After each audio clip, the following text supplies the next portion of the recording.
Alright, yo, it's your boy Tough Media. This is episode 6. Yeah, episode 6. This is your boy Charlotte, Exotic Spotter.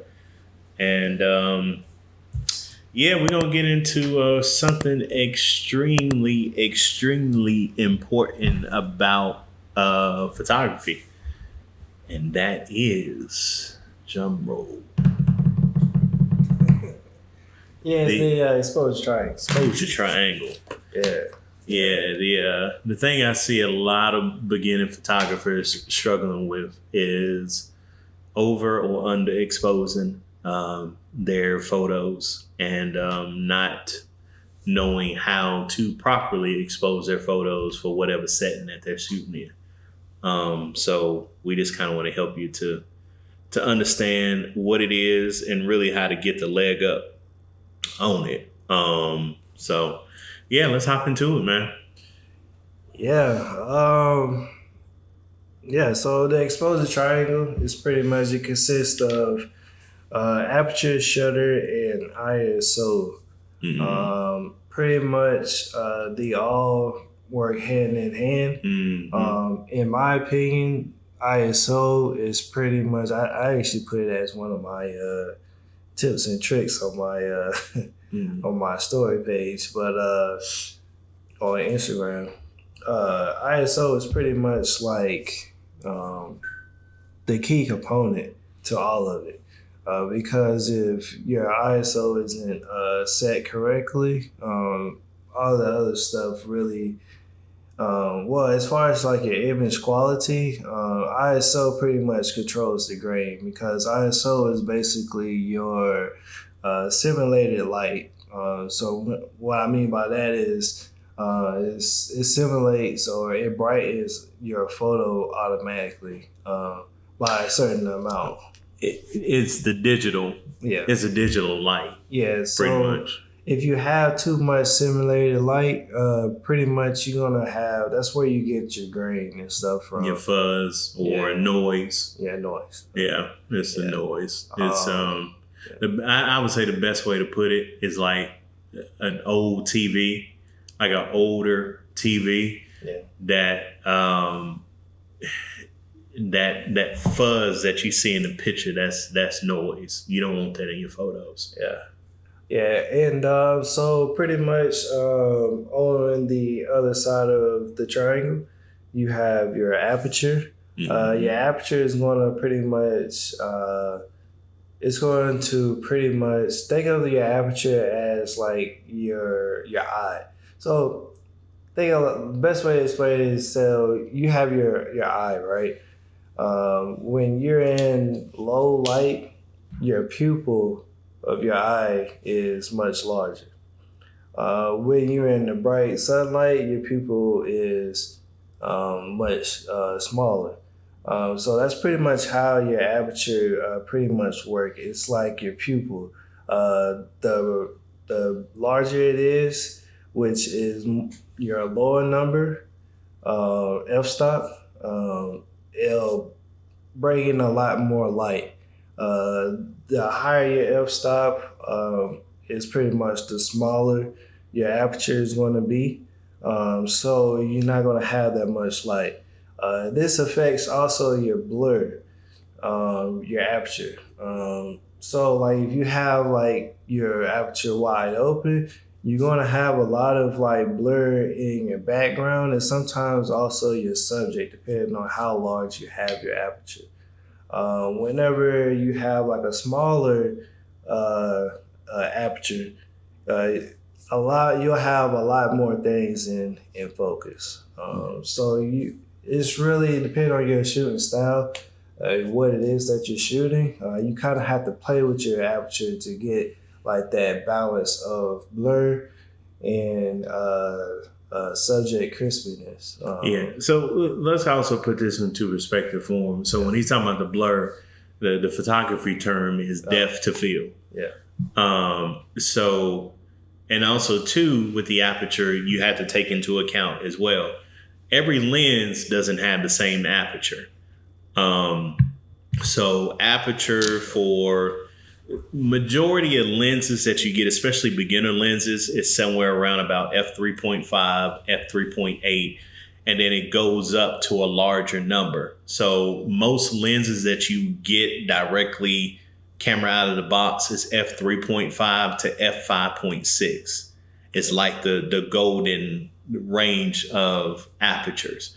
When you start getting into apertures underneath f3.5, like f2.8, f1.8, f1.4, f1.2, then you start getting into what you call high aperture lenses that let in a lot of light that create, like he said, the background blur. That's that depth of field. Or if you're shooting at night and there are lights in the background, if there are lights in the background, then you're going to have what they call bokeh or bokeh, or how I call it bokeh, B-O-K-E-H. So you get that when you have a lens that has a high aperture. It creates that effect because it's let more light in. It will blur out that background better. So Right. that's the thing you have to take a look at, and you wonder why you're not getting that. It's because you don't have a high aperture lens. Now, you can create that with other software editing programs. iPhones do it in portrait mode, and other phones that have that portrait style feature. Yeah. But out of a camera, it has to be done with either a high aperture lens or a lens that has a lot of compression to it. Where you find compression is with zoom lenses. Yeah. So lenses that can go from like 70 to 200 millimeters, or 70 to 300, or even farther. That compression does the same thing that those high aperture lenses do. And I was when I say high aperture, most of your high aperture lenses are prime lenses. There are some high aperture zoom lenses, but you're talking about a whole lot of money when you're talking about high aperture zoom lenses. Yeah, and also the thing you have to look out for on your zoom lenses is sometimes you have a aperture range, and pretty much that the aperture range on a zoom lens. So it might be what I think it's like. I want to say my zoom is like a 3 to 5.5, somewhere around there. Pretty much. So what that means is zoomed all the way in, the aperture is going to be at a 5.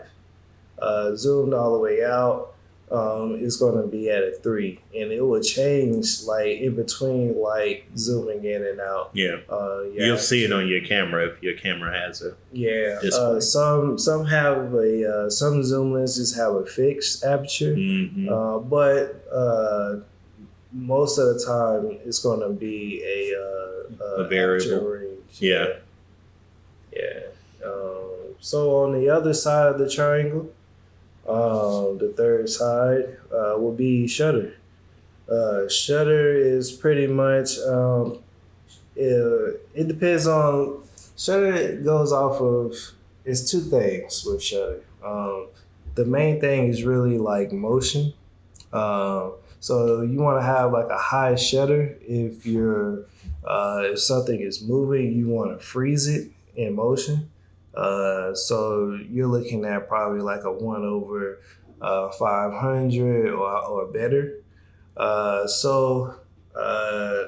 If you want to get like some type of like motion blur, like rolling shots and stuff like that, you'll have like a slower shutter speed or whatnot. And like, yeah, that's really like the best way to really describe that aspect of it. Also, shutter will help with lighting as well. So if you want your image lighter or darker, if you want it darker, you do a higher shutter speed, because it doesn't allow that much time to pretty much let in the light to hit this sensor. So that's another way you can control your lighting as well, is with your shutter speed. And if you want like something, you want to brighten your photo, you just lower your shutter speed. Now, once you get it to like the 1/2, 1 second, 2 second shutter speeds, that's kind of like you need a tripod. I wouldn't freehand those type of shots, me personally, but it's up to the photographer really what kind of look you're actually going for. But that's pretty much how I would explain shutter. Yeah, so that's definitely a good point with that. And now to just kind of tie the triangle together to completely have control over your image. ISO, shutter speed, and aperture all work together for the proper exposure. So it really just depends on your setting, where you're shooting at, whether if it's indoor or outdoor. You want to make sure that you expose the image correctly, but also you need to know what equipment you're shooting with to make sure that you're able to expose for what you're trying to shoot or the conditions you're trying to shoot in. So for instance, if you're shooting in a low light type of setting, you're going to want to use one, if you can, a lens that has a high aperture. So anywhere f3.5 and down, and when I'm saying down, I mean going down from 3.5 to 2.8 to 2 to 1.8, going down in that direction is going to allow more light in that lens from whatever the source of light is coming from. With your ISO with that, you kind of want to play around with that to see what's that sweet spot, with that ISO paired with the lens that you're using. Because you don't want to go too high of an ISO and now you're overexposed with digital noise, and now you have a super grainy or almost brown type of image if it's low light because of that digital noise or that digital light that you're trying to create.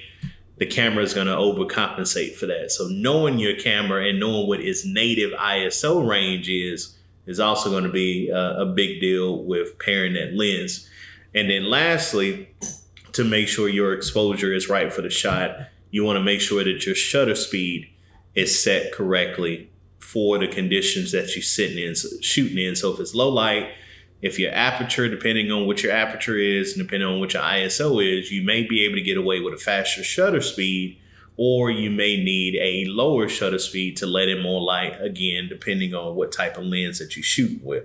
Right. So that's the main things when you're shooting in a low light type of setting. Now, if it's the opposite, then you're shooting in either a control setting where the light source doesn't change, you can pretty much, depending on however the room or the facility is set up, you can pretty much set it on one setting and be done with it because the light is not going to change. Now, if you're shooting outdoors, that could fluctuate because depending on if it's a clear day, you're going to have consistent sun for the duration of the time that you're shooting. You want to make sure that your ISO is set correctly. Or if you're going from indoors to outdoors, you want to make sure that's set because you don't want to mess around and be taking pictures with an indoor exposure setting and then go outside and now all your pictures are blowing out and just white and now you can't fix it in post-production. Right. So you have to be careful with that. And then, like I said, shooting outside, light can change. It can go from sunny to cloud cover and then back to sunny. So you have to accommodate for all of that. And the best way to do that is, number one, shooting on manual so that you have complete control over that. Yeah, sometimes shooting on priority exposure or aperture or auto ISO, sometimes that's cool. You can get away with that, but it doesn't produce a consistent photo. Yeah. You need to learn how to completely control that photo. And the only way you're going to do that is through trial and error. Yeah. So. So the gist of things, take a lot of photos. Yeah, In definitely. different settings. Yeah. Shoot as much as you can. Indoors, outdoors, shoot in your house. Go outside and shoot. Shooting different types of outdoor lighting if you can. Shoot on a cloudy day. Yep. Shoot on a sunny day. Yeah, Shoot in the morning. Shoot in the evening. Yeah. And if you want to try it, even try shooting at night. Yeah. So I would say like shooting at night will give you the best understanding of the triangle, because of the simple fact like you'll definitely see like when you have your ISO too high. You'll definitely see when you want to get more like bokeh in your shots. You'll see a lot of like different aspects shooting at night. Versus during the day. The day is kind of like self-explanatory. And also, just going back to like, your gear and stuff like that, it's things like within your camera body that can help with all of this, such as like, I think on the Sony's it's called Zebra. yeah. So that will help you identify like if the area is like too blown out, or and it will have like a little like zebra effect on the back of your screen, or like through your viewfinder. And that's one of the reasons too, like why I like shooting mirrorless, because you'll see like, okay, my picture is too light. Okay, my picture is too dark. Versus having to like, guess. It's a lot of guesswork when you shoot with a mirrored camera body. But just take as many photos as you can. Yeah. That's the best advice that I can give you. Yeah, really. shoot as much as you can. If you're where you reside, if it allows you to get out in the city. Try day shooting, try afternoon shooting, try night shooting, try overcast, try sunny shooting. Try it all. Try it all. And that's the best way to learn, is through trial and error. Learning your camera inside and out is going to be key. Yeah. But I think this wraps another one up. Thank you guys once again for joining the Black Aperture podcast, man. We appreciate your support so much. And until the next one, man, y'all stay blessed. All right, it's Token Media. And this is Charlotte Exotic Spider, man. Take care. All right, have a good one.